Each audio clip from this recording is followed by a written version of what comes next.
বাংলাদেশে বহুল আলোচিত, সমালোচিত ইসলামী বক্তা, ইসলামী রাজনীতির একজন শীর্ষ নেতা। তার ব্যক্তিগত জীবনের একটি ঘটনা নিয়ে সারা দেশে আবার পুরনো বিতর্ক নতুন করে শুরু হয়েছে। রুম নম্বর 501, ঝর্ণা বেগম মুতা বিয়ে। এ সকল বিষয়াদি নিয়ে সংসদে আলোচিত হচ্ছে, সংসদের বাইরে আলোচিত হচ্ছে, নানা রকম টিটকারি টিপ্পনি কাটা হচ্ছে এবং একই সঙ্গে আওয়ামী লীগের জমানা চলে আসছে, শেখ হাসিনার জুলুম অত্যাচারের প্রসঙ্গ চলে আসছে। মানুষ ধর্মের নামে কিভাবে ভণ্ডামি করে, কিভাবে একাধিক বিয়ের নামে নারীদেরকে ঠকায়, এ সকল বিষয় আবার সামনে চলে এসেছে। তো এই যে পুরুষের যে কামনা এবং বাসনা, নারী এবং পুরুষের যে যৌনতা, যৌন সম্পর্ক, এগুলোকে বলা হয় আদি রসাত্মক গল্প। মানুষ যখন একসময় খুব উলঙ্গ হয়ে ঘোরাফেরা করত, নারী এবং পুরুষ পাশাপাশি, যেখানে তখন অবাধ যৌনতা ছিল, ঠিক সেই অবাধ যৌনতার সময়গুলোতেও ধর্ষণ ছিল। অবাধ যৌনতার সময়টিতেও অসম সম্পর্ক ছিল। বুড়োদের সঙ্গে তরুণীর, তরুণীর সঙ্গে বুড়োর, বুড়ির সঙ্গে তরুণের, এই সম্পর্কগুলো আদিকালে ছিল। আর সেই সম্পর্কের কারণে কি হতো, ওইগুলো নিয়ে রঙ্গরস হতো, কথাবার্তা হতো, টিটকারি হতো, মস্কারা হতো ওই উলঙ্গ মানুষদের মধ্যে। এটিকে বলা হয় এই কারণে আদি রসাত্মক গল্প। রাহুল সংক্রায়ায়তন, তার একটা বিখ্যাত বই আছে, গঙ্গা থেকে ভলগা। তো সেখানে আপনি দেখবেন যে যখন নারীতান্ত্রিক সমাজ ছিল, প্রায় 2 থেকে 3 হাজার বছর ধরে এই পৃথিবী তার বই অনুযায়ী নারীরা পরিচালনা করেছে। তো সেখানে অনেক নারী, সেখানে সেই ফেরাউন জামানাতে যেমন দেখা গেল, ফেরাউনরা নিজের কন্যাকে বিয়ে করতো, 1টা 2টো 3টে, বোনকে বিয়ে করত, মানে যা ইচ্ছে তাই তারা করতে পারে। 2000 3000 নারী তাদের হেরেমে থাকতো। এটা রাজাবাদশাদের জীবনে ছিল। এই ক্ষমতার যখন পুরুষের হাত, মানে নারীর হাতে ছিল, পুরুষদের হাতে আসার আগে, ঠিক সেই সময়টাতে এই নারীরা ঠিক সেম কাজ করতেন।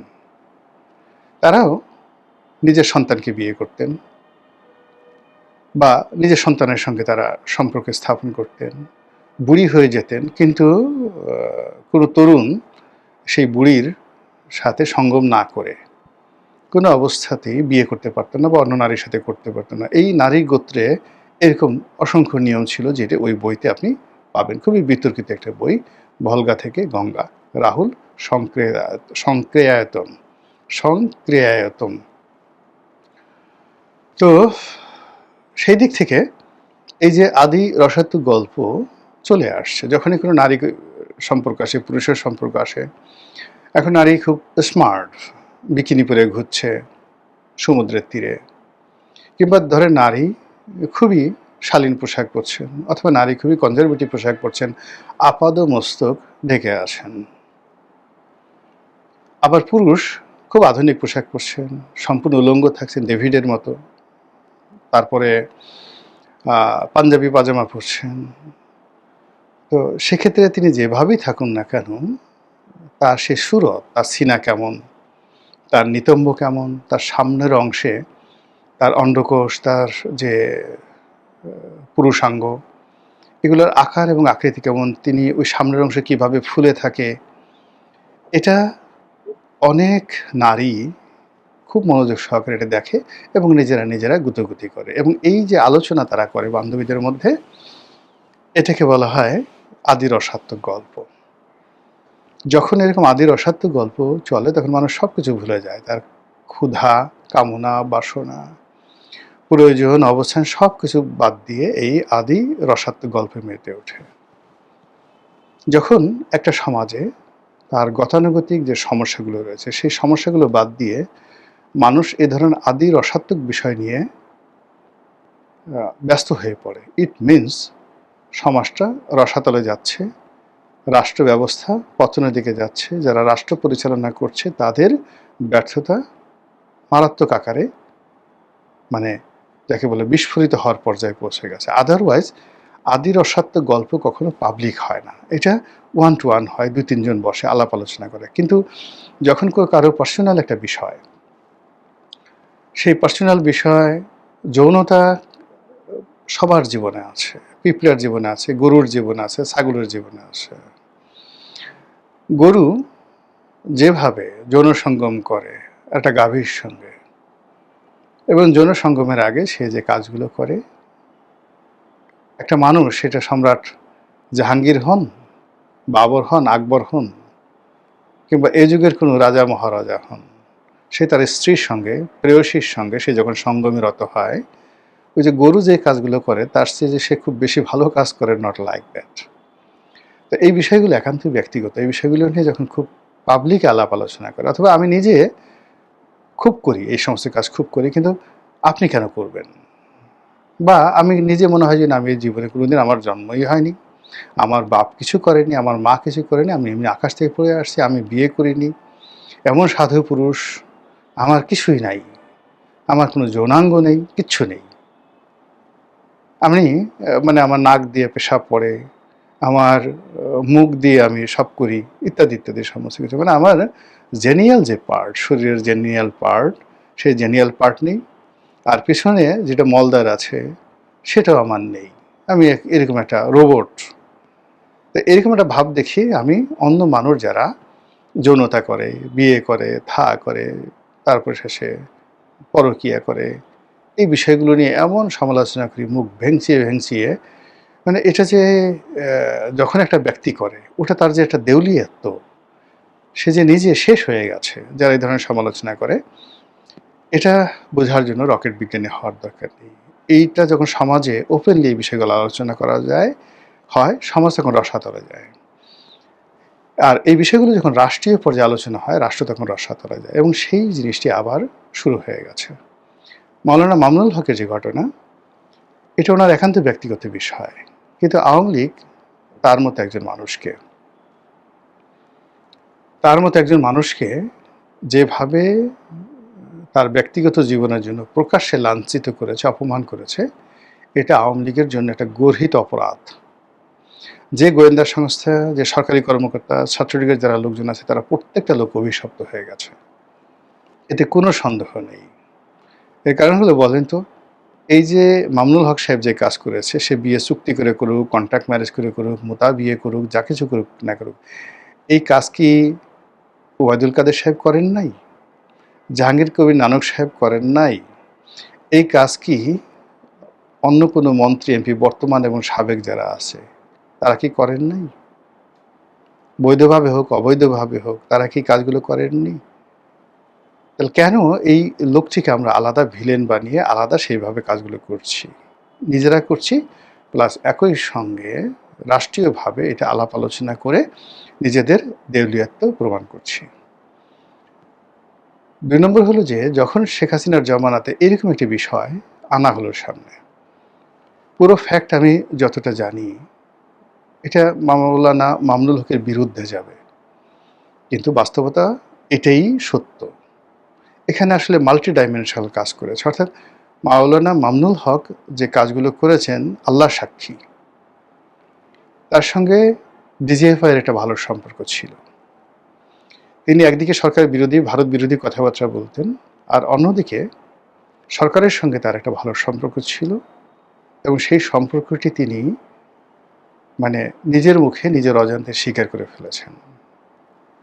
যেদিন ম্যাসাকারটি হলো, বায়তুল মোকাররমে ম্যাসাকার হলো নরেন্দ্র মোদীর আগমন উপলক্ষে, তো সেই দিন পুরো পরিস্থিতি সামাল দেওয়ার জন্য মূলত তাকে ডেকে এনেছিল ডিজিএফআই, যে উনি জগন্নাথ কলেজের ওখানে একটা প্রোগ্রামে ছিলেন, সেখান থেকে বায়তুল মোকাররমে ডেকে আনলেন। তিনি প্রথমে ভারত বিরোধী কথাবার্তা বলে ঠেলে হাম তাম করে ঠেলে তারপরে বললেন যে বিদায়, বা পরিস্থিতি নিয়ন্ত্রণের চেষ্টা করলেন, কিন্তু ঘটনা হয়ে গেল হিতে বিপরীত। ফলে কি হলো, তাকে জেলে যেতে হলো, বা তার বিচার হলো, বা যে কোনো একটা তার বিরুদ্ধে সরকার চলে গেল।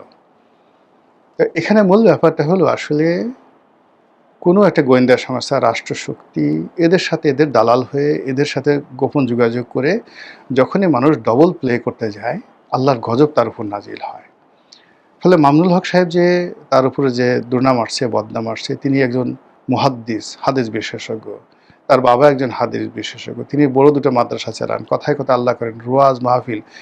তো বললাম না যে ব্যক্তিগত জীবনের দুর্বলতা, অক্ষমতা, প্রেম, পরকীয়া নেই, এরকম কোনো মানুষ নেই।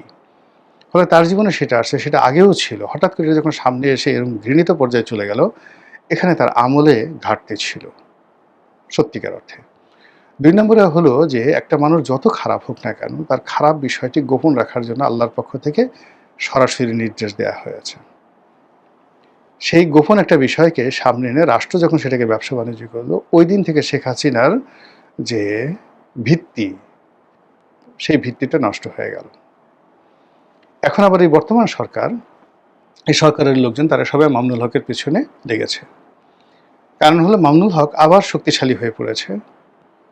সে আবার দেশে বিদেশে ঘোরাফেরা করছে, পাকিস্তানে যাচ্ছে, আফগানিস্তানে যাচ্ছে, তার সাথে দেখা করার জন্য আফগান সরকার যোগাযোগ করছে এবং ইসলামী রাজনীতিটা এই মুহূর্তে জামাত এবং মামুনুল হক তারা আবার রিঅর্গানাইজ করছে। ফলে সরকারের পক্ষ থেকে তাকে আবার রেড অ্যালার্টে রাখা হচ্ছে শেখ হাসিনার জমানার মতো।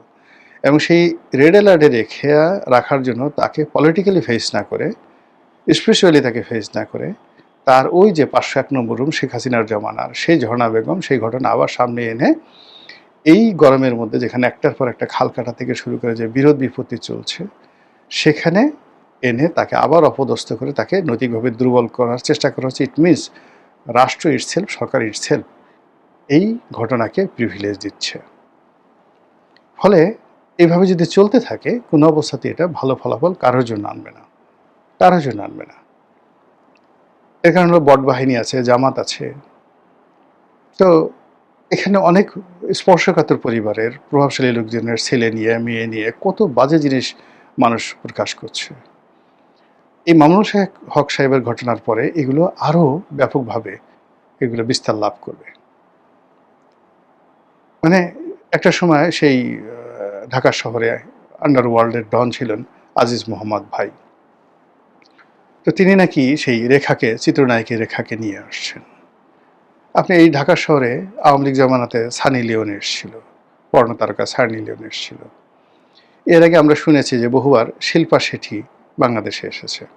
এই জিনিসগুলো মানে আপনি টানাটানি করলে, আপনি পেট কাটলে কি বের হবে বলেন তো? আবর্জনা বের হবে, ভালো জিনিস বের হবে না। রক্ত বের হবে, ময়লা বের হবে, কৃমি বের হবে, পেট কাটলে বের হবে।